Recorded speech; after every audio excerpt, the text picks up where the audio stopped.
First சக்தி TV பிரதான செய்திகளின் தலைப்புச் செய்திகள்.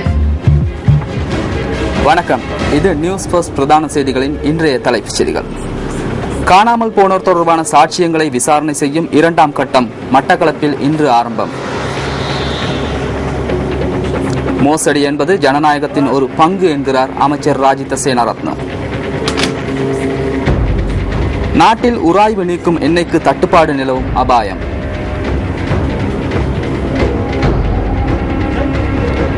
கடற்பிரதேசங்களில் காற்றின் வேகம் மணித்தியாலத்துக்கு 80 கிலோமீட்டர் வேகத்தில் வீசக்கூடும் என எதிர்வு கூறல். தேசிய சாம்பியனான நிலுக்க கருணாரத்ன இலங்கை சர்வதேச பேட்மிண்டன் போட்டிகளில் 3ஆம் சுற்றில் அதிர்ச்சி தோல்வி. இனி மேலும் பல விரிவான தகவல்களுடன் பிரதான கலையகத்தில் சந்திரிகா மற்றும் பிரசாந்த் ராஜ். நன்றி த்ரிஷானோ. வணக்கம். இது நியூஸ் ஃபர்ஸ்டின் பிரதான செய்தி. இனி விரிவான செய்திகள். காணாமல் போனோரை கண்டறியும் ஜனாதிபதி ஆணைக்குழுவின் மட்டக்களப்பு மாவட்டத்துக்கான 2ஆம் கட்ட விசாரணைகள் இன்று காத்தான்குடியில் இடம்பெற்றன. இதன்போது 49 பேரிடமிருந்து சாட்சியங்கள் பதிவு செய்யப்பட்டுள்ளன. காத்தான்குடி பிரதேச செயலக மண்டபத்தில் ஆணைக்குழுவின் தலைவர் மேக்ஸ்வெல் பராக்கிரம பரணகம தலைமையில் ஆரம்பமான விசாரணைகளில் மனோ ராமநாதன், சுரஞ்சனா வித்யாரத்ன ஆகியோர் கலந்து கொண்டனர். ஆணைக்குழு முன் சாட்சியம் அளிப்பதற்காக இன்றைய தினம் 59 பேருக்கு அழைப்பு விடுக்கப்பட்டிருந்ததாக ஆணைக்குழுவின் செயலாளர் HW குணதாச தெரிவிக்கிறார். இது தவிர இன்றைய தினம் புதிதாக மேலும் 16 பேரின் முறைப்பாடுகள் ஏற்றுக்கொள்ளப்பட்டுள்ளதாக அவர் குறிப்பிட்டார். இந்த பிரதேசத்தில் 1985ஆம் ஆண்டுக்கு பின்னர் காணாமற் போனோர்களின் உறவினர்கள் இன்று சாட்சியம் அளித்தனர். குருக்கள் மடத்தில் இடம்பெற்ற சம்பவம் தொடர்பிலேயே இன்று அதிகமானோர் சாட்சியம் அளித்ததாகவும் அவர் சுட்டிக்காட்டினார்.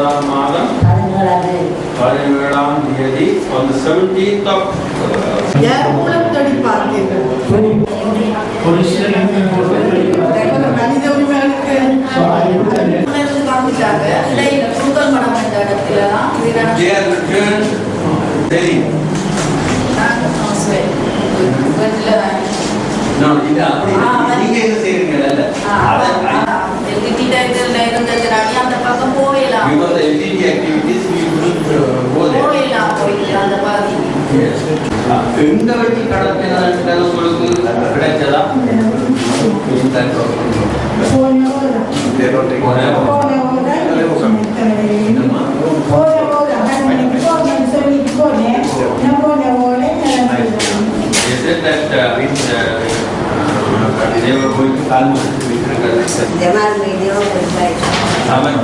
எப்ப ஆனா மாதம் என்ன? எத்தனையா மாதம்? ஐயாவுமா ஆர காண என்ன? My husband. எப்ப காண என்ன? ஜூலை 1990. அன்றைக்கு என்னமா நடந்தது? அன்றைக்கு காணா போனது. In the morning he went on business. Business, he went for business. எங்க போய் போனவர்? He went to Kalmana for business, right? என்ன நடந்தது? வீட்டுக்கு வர ஆயிரம்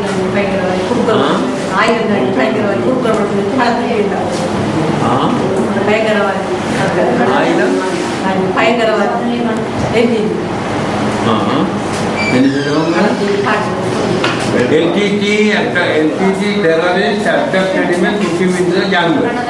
At what point? எந்த இடத்துல வச்சு? குருக்கல் மடம். Why are you going to Kalmania or coming back? கல்மனையால வரைக்கியா போயிக்கியா? On way back from Kalmania. Thereafter did you inquire about it? அதை பற்றி விசாரிச்சீங்களா போய்?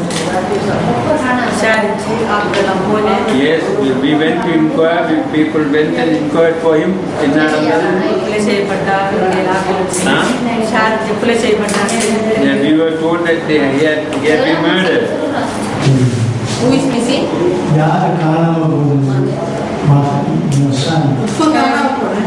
What is your name? Mother's name. From 1993, he disappeared. Date and month of the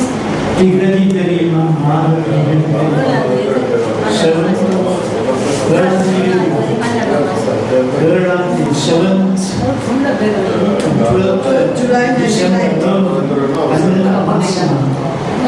What's mother's name? Mother's name. Whose name? His name is mother. No, who went missing? The Kannada Aziz.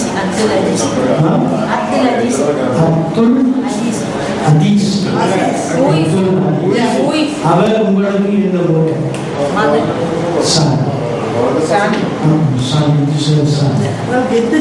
எப்போ காணாமல் போனது தெரியுமா உங்களுக்கு? 1990 என்ன மாசம்? மாசம் திகதி தெரியுமா?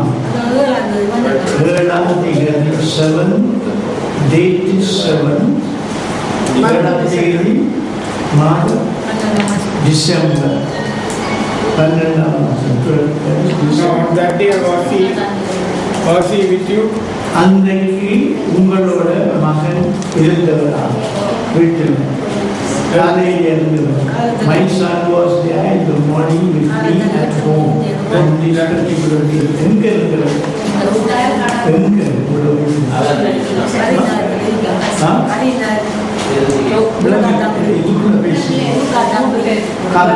New காத்தாரி.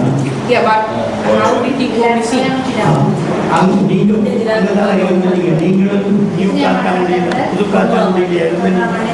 She was residing at New Kathmandu and the boy was in her home. இந்த அமர்வுகள் காத்தான்குடி பிரதேச செயலகத்தில் நாளையும் இடம்பெற உள்ளன. சாட்சி விசாரணைகள் 8ஆம் மற்றும் 9ஆம் தேதிகளில் மண்முனைப்பற்று பிரதேச செயலகத்திலும் நடைபெற உள்ளன. காணாமற் போனோர் தொடர்பிலான முறைப்பாடுகளை விசாரிக்கும் ஜனாதிபதி ஆணைக்குழுவின் சாட்சி விசாரணைகள் ஏற்கனவே கிளிநொச்சி, யாழ்ப்பாணம் மற்றும் மட்டக்களப்பு மாவட்டங்களில் நடத்தப்பட்டிருந்தமை குறிப்பிடத்தக்கது. மோசடி என்பது ஜனநாயகத்தின் ஒரு பிரிவு என கடற்றொழில் அமைச்சர் ராஜித சேனாரத்ன தெரிவிக்கின்றார். லக்ஷ்மன் கதிர்காமர் நிலையத்தில் நடைபெற்ற இலங்கை சீன நட்புறவு சங்கத்தின் 60வது ஆண்டு நிகழ்வில் கலந்து கொண்டு உரையாற்றிய போதே அமைச்சர் இதனை குறிப்பிட்டார். Now even you take corruption, India and Sri Lanka, we are very famous for that. And China, they have corruption. இலங்கை மற்றும் இந்தியா மோசடிகளுக்கு பிரசித்தமான நாடுகளாகும். ஆனால் சீனாவில் மோசடிகள் இடம்பெறும் சந்தர்ப்பங்களில் கடுமையான நடவடிக்கைகள் எடுக்கப்படும். கம்யூனிஸ்ட் கட்சியின் உயர்நிலை உறுப்பினர்களை கூட சிறையில் இட்டுள்ளனர். அரசு உறுப்பினர்கள் பலர் சிறைச்சாலைகளில் உள்ளனர். மோசடிகளில் ஈடுபட்டவர்களுக்கு மரண தண்டனையும் விதித்துள்ளனர். ஆனால் எமது நாட்டில் இவ்வாறு இடம்பெறுவதில்லை. எமது நாட்டை ஜனநாயக நாடு என கூறுகின்றோம். ஆகவே உண்மையான ஜனநாயகம் என்றால் என்ன என்பதை நாம் தெரிந்து கொள்ள வேண்டும். உண்மையான ஜனநாயகம் மக்களுக்கா அல்லது ஆட்சியாளர்களுக்கா என்பதனை தெரிந்து கொள்ள வேண்டும். எமது நாட்டில் ஒரு சட்டம் உள்ளது, பொதுமக்களுக்கு மற்றும் ஒரு சட்டம் உள்ளது. இது போலீசாருக்கு தெரியும். பொதுவாக சைமன் என்பவருக்கு எதிராக நடவடிக்கை எடுப்பதும் எனக்கு எதிராக நடவடிக்கை எடுப்பதும் இலகுவான விடயம் அல்ல. ஆனால் சீனாவில் அனைவருக்கும் சட்டம் பொதுவானது. ஆம், மோசடி ஜனநாயகத்தின் ஒரு பகுதியாகும். யாழ் குருநகர் பகுதியில் கிணற்றிலிருந்து சடலமாக மீட்கப்பட்ட ஜெரோமி கான்சலிட்டாவின் தொலைபேசி அழைப்புகள் மற்றும் குறுந்தகவல்கள் தொடர்பான முழுமையான அறிக்கையொன்றை சமர்ப்பிக்குமாறு யாழ் நீதவான் நீதிமன்றம் இன்று உத்தரவு பிறப்பித்துள்ளது. குறித்த யுவதியின் மரணம் தொடர்பான வழக்கு யாழ் நீதவான் பி சிவக்குமார் முன்னிலையில் இன்று மீண்டும் விசாரணைக்கு எடுத்துக் கொள்ளப்பட்டது. கான்சலிட்டாவின் தொலைபேசி அழைப்புகள் தொடர்பில் ஏற்கனவே சமர்ப்பிக்கப்பட்ட அறிக்கையால் எவ்வித பயனும் இல்லை எனவும் யுவதி உயிரிழந்த தினத்திலிருந்து 40 நாட்களுக்கு உட்பட்ட தகவல்களே அறிக்கையில் உள்ளதாகவும் மனுதாரர் சார்பில் ஆஜரான சட்டத்தரணிகள் நீதிமன்றத்தில் சுட்டிக்காட்டினர்.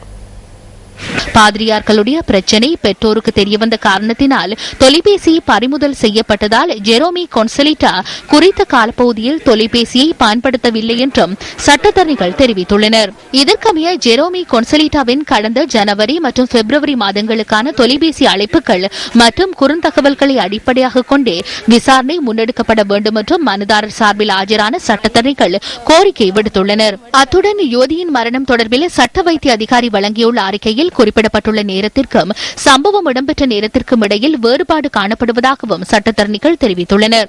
இதனை கருத்தில் கொண்ட யாழ் நீதவான் ஜெரோமி கொன்சலிட்டாவின் தொலைபேசி தொடர்பான முழு தகவலும் பெறப்பட்ட அறிக்கையை நீதிமன்றத்தில் சமர்ப்பிக்குமாறும் அடுத்த மாதம் நடைபெறவுள்ள வழக்கு விசாரணையில் சட்ட வைத்திய அதிகாரி ஆஜராக வேண்டும் என்றும் உத்தரவு பிறப்பித்துள்ளார். வைத்திய அறிக்கை மரண பரிசோதனை அறிக்கையை சமர்ப்பித்து சாட்சியம் அளிக்கிறதுக்கு சட்ட வைத்தியர் சிவருவனுக்கு ஜூலை மாதம் 10ஆம் தேதி வருமாறு அழைப்பு விடுக்கப்பட்டிருக்கிறது. அந்த இறந்த பெண்ணினுடைய நலனுக்கும் சட்டத்திறனிகள் அந்த பெண்ணினுடைய தொலைபேசிக்கு வந்த இறப்பதிலிருந்து 3 மாசத்துக்கு முதல் வந்த குறுந்தகவல்கள் மற்றதும் தொலைபேசி அழைப்புகளின் விவரங்களை தருமாறு கேட்டனர். மன்றதற்கு கட்டளையிட்டது.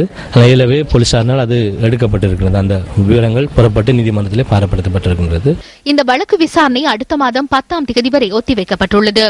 யாழ் குருநகர் பகுதியைச் சேர்ந்த ஜெரோமி கொன்சலிட்டா கடந்த ஏப்ரல் மாதம் 13ஆம் தேதி காணாமல் போயிருந்த நிலையில் மறுநாள் மாலை குருநகர் பெரிய கோவிலடி அருகிலுள்ள கிணற்றில் இருந்து சடலமாக மீட்கப்பட்டிருந்தார். இந்த உயிரிழப்புக்கு மறைக்கல்வி நிலையத்தைச் சேர்ந்த பாதிரியார்கள் இருவரே காரணம் என்று யுவதியின் பெற்றோர் குற்றம் சுமத்தியிருந்தமை குறிப்பிடத்தக்கது. ஒரு மாசம் அவட்ட நாங்க போன் நாங்க இப்படி பிரச்சனை தெரிஞ்ச பிறகு போன் இன்னும் தந்திட்டோம். அவ 40 நாளும் தந்திட்டா. அவ தந்ததுக்குள்ள அந்த 40 நாளும் பிள்ளைய போன்ல ஒன்றும் வந்திருக்காது. அது எங்களுக்கு தெரியும்.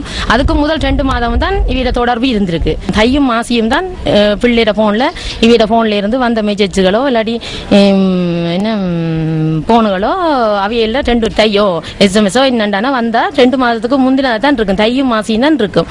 இவ பங்குனி மாசம் தான் பிள்ளைகிட்ட நாங்க பறிச்சதுல இருந்தான் போன்ல 1 மில்லியன் சொல்லினோம். ஆனா நாங்க கொஞ்சம் எடுத்திருக்கிறோம். நாங்க போன் போலீஸ்கிட்ட ஒப்படைக்க முன்னுக்கு எங்களால இயன்ற அளவு நாங்க அவர் வெட்டில படுத்து கிடந்த ஒரு படம் ஒன்று பிள்ளைக்கு அனுப்பி இருக்கிறேன்.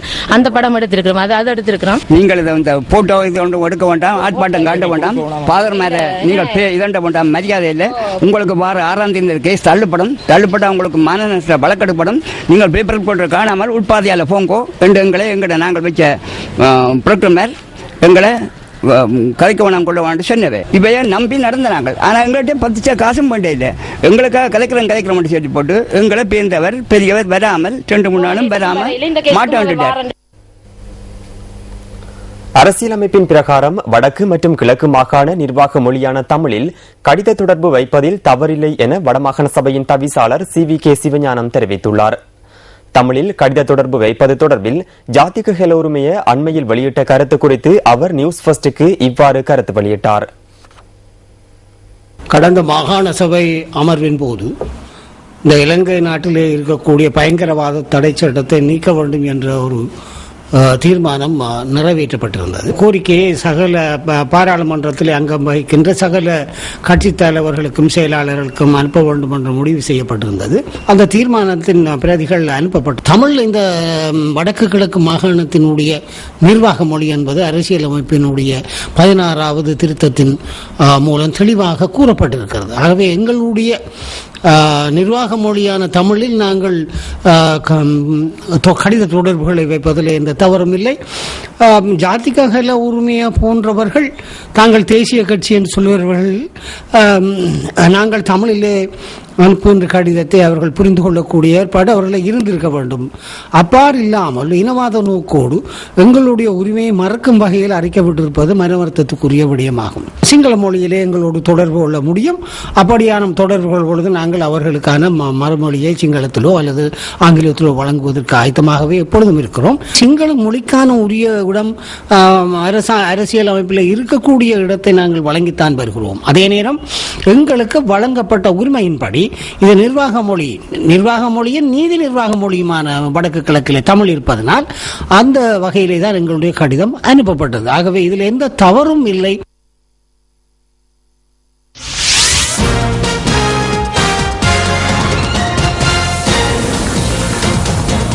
මෙන්න දැන් ලැබුණු පුවතක්. දැන් පැවැත්වෙන රයිගම් ටෙලි සම්මානුල්ලේදී නිවුස් ෆස්ට් නිෂ්පාදනය කළ මුහුණට මුහුණ වැඩසටහනට පසුගිය වසරේ විශිෂ්ටතම දේශපාලන සංවාදාත්මක වැඩසටහන ලෙස සම්මානය හිමි වුණා. සම්මානුල්ල පැවැත්වෙන්නේ බණ්ඩාරනායක අනුස්මරණ ජාත්‍යන්තර සම්මන්ත්‍රණ ශාලාවේදී. වැඩසටහන නිෂ්පාදනය කළ නිවුස් ෆස්ට් හේ නදීක විජේවීර දැන් එහි සිට අප සමග සම්බන්ධ වෙනවා.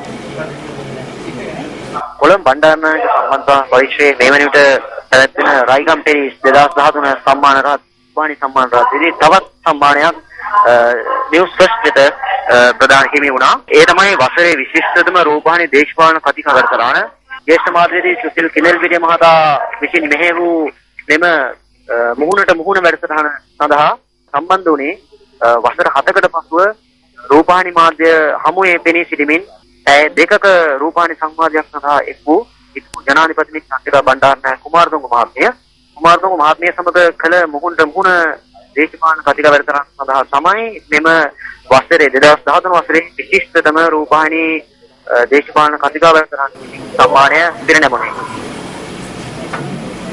தற்போது கிடைத்த செய்தி ஒன்று. கடந்த வருடத்துக்கான சிறந்த அரசியல் கலந்துரையாடல் நிகழ்ச்சிக்கான ரைகம் விருதினை நியூஸ் ஃபர்ஸ்டின் 3-3 நிகழ்ச்சி பெற்றுக் கொண்டுள்ளது. இந்த நிகழ்ச்சியினை நதிக்க விஜயவீர தயாரித்துள்ளதுடன் சுசில் கிண்டல்பெட்டிய தொகுத்து வழங்குகின்றமை குறிப்பிடத்தக்கதாகும். ரைகம் விருது வழங்கும் விழா பண்டாரநாயக்க கொழும்பு சர்வதேச மாநாட்டு மண்டபத்தில் தற்போது நடைபெற்று வருகின்றது. ஸ்டெபனி. Thank you.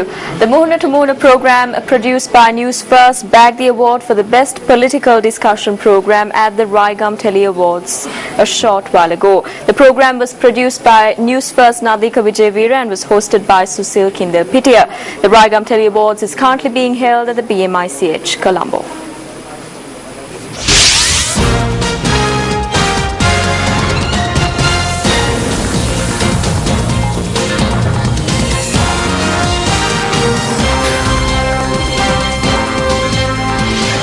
யாழ் போதனா வைத்தியசாலையின் சிடி ஸ்கேனர் இயந்திரம் பழுதடைந்துள்ளதால் சிகிச்சைகளுக்காக செல்லும் நோயாளர்கள் 2வது வாரமாகவும் பல்வேறு அசௌகரியங்களை எதிர்நோக்கி வருகின்றனர். சிடி ஸ்கேன் எடுப்பதற்கு வருகை தரும் நோயாளர்கள் வவுனியா மற்றும் அனுராதபுரம் வைத்தியசாலைகளுக்கு அனுப்பப்பட்டு வருகின்றனர்.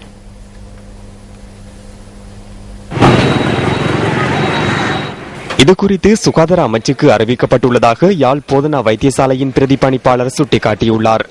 கடந்த 2 வாரங்களாக நமது வைத்தியசாலையில் பழுதடைந்திருந்த சிடி ஸ்கேனர் இயந்திரம் நாங்கள் சுகாதார அமைச்சுக்கும் சம்பந்தப்பட்ட நிறுவனத்துக்கும் அறிவித்ததன் பேரில் அதற்குரிய உதிரி பாகங்கள் விரைவில் அதாவது 1 கிழமைக்குள் வந்து நமது சிடி ஸ்கேன் மீண்டும் செயற்பட தொடங்கும்.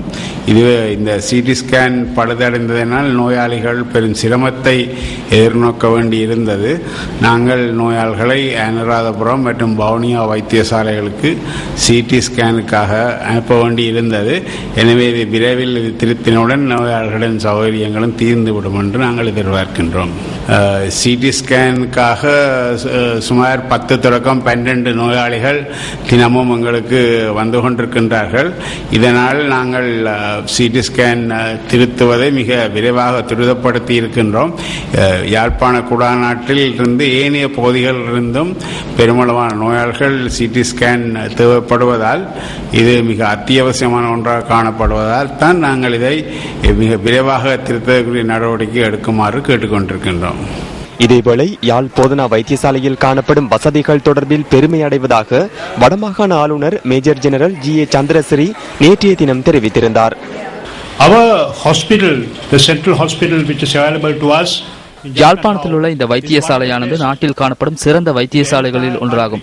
கொழும்பில் கூட இவ்வாறான வசதிகள் காணப்படாது என்றே நான் நினைக்கிறேன். எமது மாகாணத்தில் யாழ்ப்பாணத்தில் இவ்வாறான வசதிகள் உள்ள வைத்தியசாலை காணப்படுவது குறித்து நான் பெருமை அடைகிறேன். 2009ஆம் ஆண்டு நாம் மருத்துவ பணியை ஆரம்பிக்கும் போது முழு வடமாகாணத்திலும் 60 வைத்தியர்களே காணப்பட்டனர். எனினும் தற்போது வடமாகாணத்தில் 550 வைத்தியர்கள் இருக்கின்றனர். இவர்கள் வடமாகாணத்தின் 5 மாவட்டங்களிலும் MBBS தகமையுடன் பணிபுரிகின்றனர். We have 550 doctors in the entire northern province, MBBS qualified, fully qualified doctors working for the people of northern province in all 5 districts.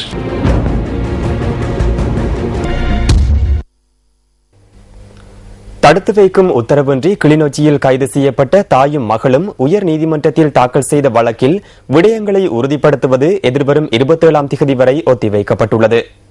கிளிநொச்சியைச் சேர்ந்த பாலேந்திரா ஜெயக்குமாரி மற்றும் அவரது 15 வயதான மகள் விபூஷிகா பாலேந்திரா ஆகியோர் இந்த மனுவை தாக்கல் செய்திருந்தனர்.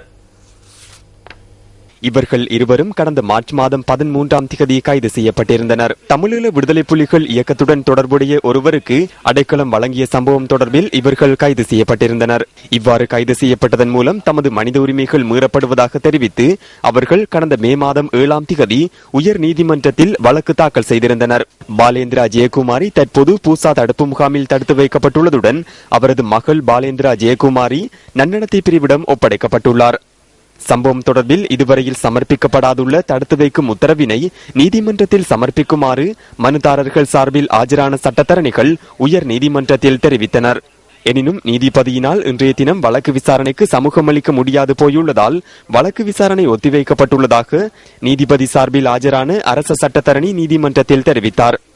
இதற்கமைய இந்த வழக்கு விசாரணை எதிர்வரும் 27ஆம் திகதி மீண்டும் இடம்பெறவுள்ளது.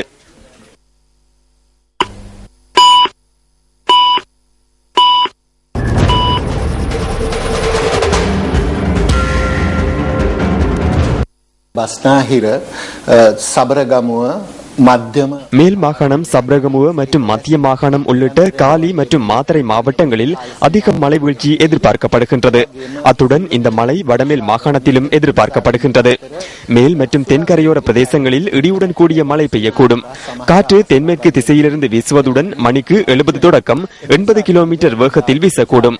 ஆகவே மீனவர்கள் அவதானத்துடன் இருக்குமாறு கேட்டுக்கொள்கின்றோம். සම්බන්ධව විමසිලිමත් වෙන්න කියලා දැනුම් දී තිබෙනවා.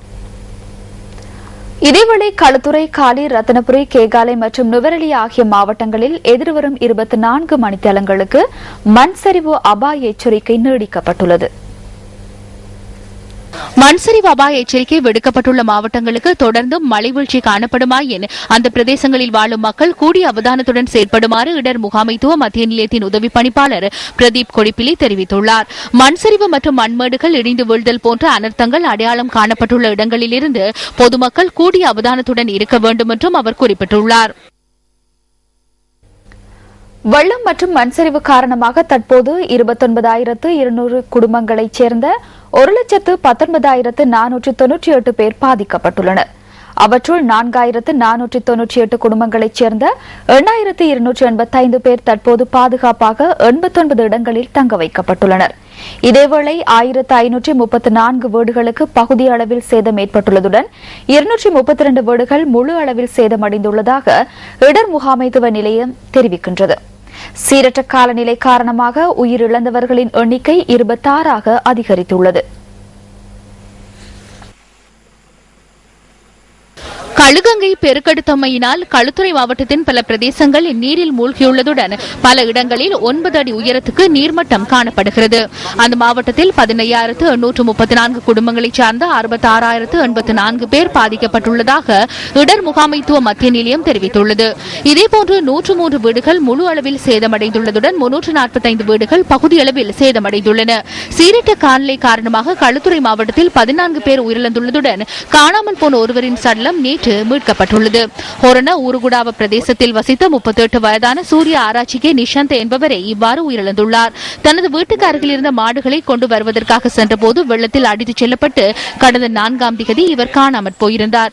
இதேவேளை வெள்ளம் காரணமாக பாதிக்கப்பட்டவர்களுக்கு தேவையான சமைத்த உணவு மற்றும் உலருணவு வழங்கும் நடவடிக்கைகளை அரசாங்கம் மற்றும் தனியார் துறைகள் முன்னெடுத்து வருகின்றன.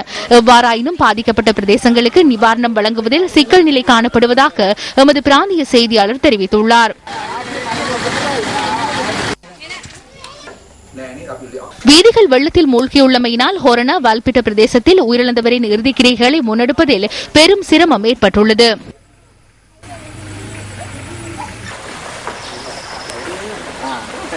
இதேவேளை வெள்ளத்தில் சிக்கிய புலத்சிங்கல எகலோயா பிரதேசத்தைச் சேர்ந்த இளைஞர் ஒருவர் உயிரிழந்துள்ளார்.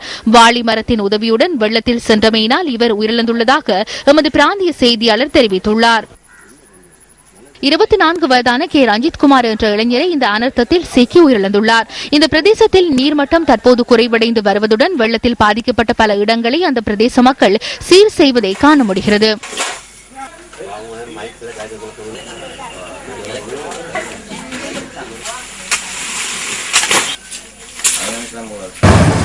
இதேவேளை வெள்ளத்தில் மூழ்கியிருந்த வெளிப்பன நகரத்தின் வர்த்தக நிலையங்கள் இவ்வாறான நிலையில் காணப்பட்டன.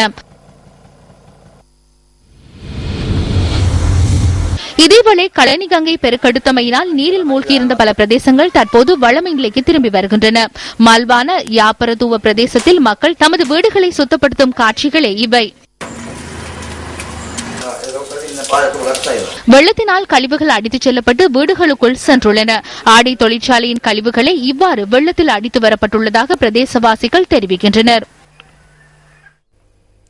மூதூர் கிழக்கு பிரதேசத்திலிருந்து 2006ஆம் ஆண்டில் இடம்பெயர்ந்து நலன்புரி நிலையங்களிலும் உறவினர் வீடுகளிலும் தங்கியுள்ள 162 குடும்பங்களைச் சேர்ந்தவர்கள் கடற்கரை சேனை கிராமத்தின் வள்ளிக்கேணியில் மீள்குடியேற விருப்பம் தெரிவித்துள்ளனர். தங்களது பூர்வீக கிராமமான சம்பூரை விடுத்து வள்ளிக்கேணியில் குடியேற அம்மக்கள் விருப்பம் தெரிவித்ததாக மூதூர் பிரதேச செயலாளர் நடராசா பிரதீபன் தெரிவித்துள்ளார். சம்பூரிலிருந்து இடம்பெயர்ந்த 825 குடும்பங்களைச் சேர்ந்த மக்கள் இன்னமும் மீள்குடியேற்றப்படாத நிலையில் உள்ளனர். இந்த மக்கள் வாழ்ந்த பகுதி அதிஉயர் பாதுகாப்பு வலயத்திற்குள் உள்வாங்கப்பட்டுள்ளது. இந்த நிலையில் இடம்பெயர்ந்தவர்களை பல சந்தர்ப்பங்களில் மீள்குடியமர்த்த முனைந்த போதும் அம்முயற்சி கைகூடியிருக்கவில்லை. இம்மக்களில் சிலர் தற்போது வேறு இடங்களில் மீள்குடியேற விரும்புகின்றனர். இந்த நிலையில் அவர்களுக்கு மாற்றுக் காணிகள் வழங்குவதற்கு அரசாங்கம் நடவடிக்கை எடுத்துள்ளது. அவர்களுக்கு பொருத்தமான மாற்று இடங்கள் தெரிவு செய்யப்பட்டுள்ளதாக பிரதேச செயலாளர் கூறினார். ஆங்கில மொழி அறிவில் காணப்படும் குறைபாட்டினால் பெரும்பாலான சட்டத்தரணிகளுக்கு தமது தொழிலில் உரிய வகையில் ஈடுபட முடியாத நிலை காணப்படுவதாக முதலீட்டு ஊக்குவிப்பு பிரதி அமைச்சர் ஃபைசர் முஸ்தபா தெரிவித்துள்ளார். சட்டத்தரணிகளுக்காக ஆங்கிலம் என்ற நிகழ்வில் நேற்று கொழும்பில் இடம்பெற்ற நிகழ்வில் கலந்து கொண்டு உரையாற்றும் போதே அவர் இதனை தெரிவித்தார். சட்டத்தரணிகளுக்கான ஆங்கிலம் என்ற நிகழ்வினை சட்டமா அதிபர் பாலித பெர்னாண்டோ ஆரம்பித்து வைத்தார். ஆங்கில மொழியறிவு இல்லாவிடின் இன்று சிறந்த சட்டத்தரணியாக உங்களால் செயற்பட முடியாது. அதேபோன்று அத்துறையில் முன்னேற்றம் காணவும் முடியாது. அனைத்து விடயங்களும் ஆங்கிலத்திலேயே காணப்படுகின்றன. பொதுவாக நீதிமன்றங்களில் ஆங்கில மொழியறிவு உள்ளிட்ட சட்டத்தரணிகள் குறைந்த அளவிலேயே உள்ளனர். இதனை மாற்றியமைக்க அனைவரினதும் ஒத்துழைப்பு அவசியமாகும். அனைவரினதும் பங்களிப்புடன் எம்மால் வெற்றியடைய முடியும் என்ற நம்பிக்கை எமக்கு உள்ளது. நீதிமன்றத்திற்குள் பயிற்சிகள் குறைவாகும். ஆனால் தனியார் துறையில் தொழில் வாய்ப்புகள் உள்ளன. தகுதியுடைய சிறந்த மொழியாற்றலுடைய இளைய சட்டத்தரணிகள் உள்ளனர். ஆகவே தொழிலொன்றை பெற்றுக்கொள்ள ஆங்கில அறிவு எந்தளவு அவசியமானது என்பதை நீங்கள் விளங்கிக் கொள்ள வேண்டும். உங்களது தொழிலை முன்னேற்றுவதற்கு ஆங்கில அறிவு அவசியமானதாகும். இலங்கை பெட்ரோலிய கூட்டுத்தாபனத்தில் உராய்வு நீக்கு எண்ணெய்க்கு தட்டுப்பாடு காணப்படுவதாக தொழிற்சங்கங்கள் தெரிவித்துள்ளன. இதனால் எதிர்வரும் நாட்களில் மின் உற்பத்தி மற்றும் தொழிற்சாலைகள் பெருமளவில் பாதிக்கப்படும் என அவர்கள் எச்சரித்துள்ளனர். இது தொடர்பான மேலதிக தகவல்களை நியூஸ் ஃபர்ஸ்டின் அடுத்த பிரதான செய்தியில் எதிர்பாருங்கள். மட்டக்களப்பு மாவட்டத்தின் திராய்மடு சுவிஸ் கிராம மக்கள் நேற்று பிற்பகல் ஆர்ப்பாட்டத்தில் ஈடுபட்டனர். மூடப்பட்டிருக்கும் புகையிரத கடவையை திறக்குமாறு கோரி இந்த ஆர்ப்பாட்டம் முன்னெடுக்கப்பட்டது. சுனாமி தாக்கத்தினால் வீடுகளை இழந்த மக்களது மேல்குடியேற்ற கிராமமே திராய்மடு சுவிஸ் கிராமமாகும்.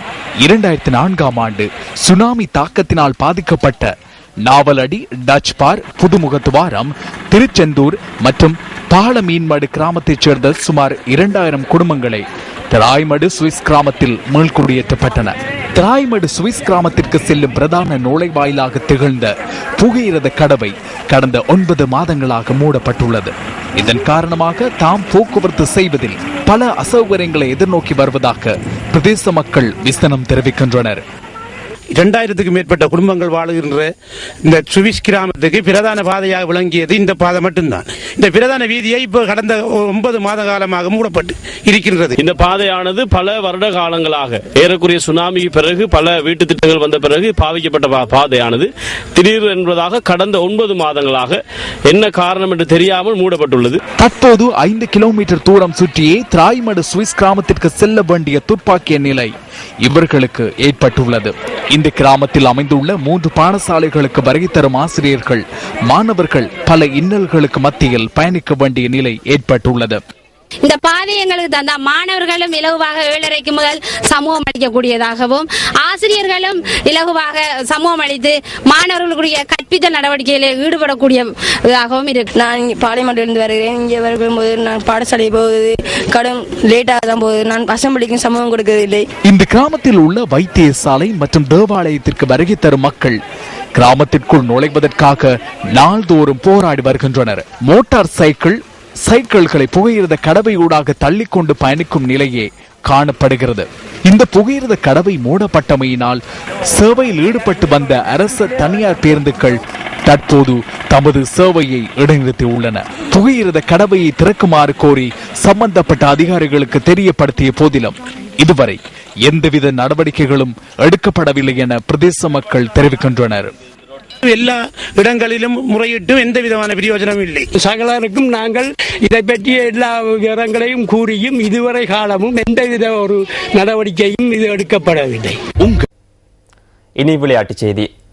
தேசிய சாம்பியனான நிலுக்க கருணாரத்ன இலங்கை சர்வதேச பேட்மிண்டன் போட்டிகளின் 3ஆம் சுற்றில் அதிர்ச்சி தோல்வியடைந்தார். இலங்கை சர்வதேச பேட்மிண்டன் தொடரில் ஆடவருக்கான ஒற்றையர் பிரிவு 3ஆம் சுற்று போட்டிகள் சில இன்று நடைபெற்றன. இதன் ஒரு போட்டியில் இலங்கையின் நிலுக்க கருணாரத்ன இந்தியாவின் HS பிரணோயுடன் மோதினார். போட்டியில் 2-0 என்ற கணக்கில் இந்திய வீரர் வெற்றியீட்டினார். இதேவேளை நிலுக்கவின் சகோதரரான தினுக்க கருணாரத்ன காலிறுதி சுற்றுக்கு தகுதி பெற்றார். இதற்கான போட்டியில் அவர் இந்தியாவின் சமீர் வர்மாவை 2-1 எனும் ஆட்டக்கணக்கில் வெற்றி கொண்டார். இதனிடையே இலங்கையின் கசூன் மதுஷங்க போட்டியின்றி 3ஆம் சுற்றுக்கு முன்னேறினார். இலங்கை பேட்மிண்டன் சங்கத்தின் ஏற்பாட்டில் கொழும்பு சுகதாச உள்ளக அரங்கில் நடைபெறும் இந்த போட்டிகளில் 17 நாடுகளைச் சேர்ந்த சுமார் 200 வீர வீராங்கனைகள் வரை பங்கேற்றுள்ளனர். இத்துடன் நியூஸ் ஃபர்ஸ்டின் இரவு 8 மணி பிரதான செய்தி நிறைவு பெறுகின்றது. வணக்கம்.